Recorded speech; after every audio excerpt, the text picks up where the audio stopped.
Magandang araw po sa inyong lahat. Kami po ang Group 2 at ngayon tatalakayin namin ang Kabihas ng Indos dito sa Escusa National High School.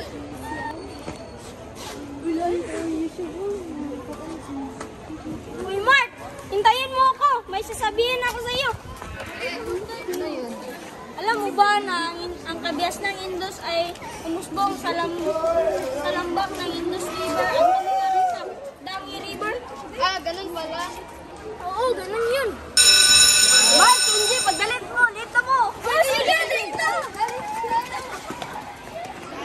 Alam mo, Megal, ang dalawang ilog nito ay matatagpuan sa Timog Asya.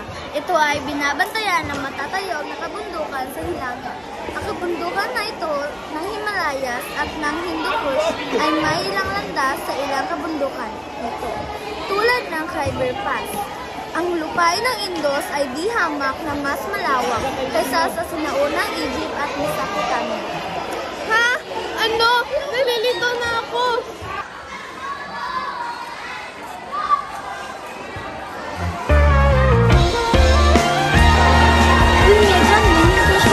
Ito magulo dyan! Talaga ba? Hindi ka, turuan kita.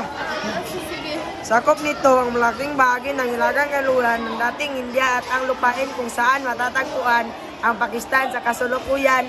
Ang tubig ng ilog na Indus ay nagmumula sa malayelong kabundukan ng Himalayas sa katimugang Tibet. Sedentaryo at agrikultural na bumumuhay ng tao dito batay sa mga nahukay na ebidensya. May dalawang importanteng lungsod ang umusbong dito, ang Harappa at Mohenjo-daro. Diba, class? May planado at organisadong lungsod na ito ang kabihas ng Indos. Bahagi ng lungsod ang citadel o mataas na muog na nasa bandang kanluran at nakapatong sa platform ng brick na may 12 metro ang taas. At napapalibutan ng pader, may malaking imbakan ng mga butil. Malaking bulwagan ang pampublikong paliguan. Sino gusto bumasa ng mababang bayan? Sino? Chris? O ikaw, masakat.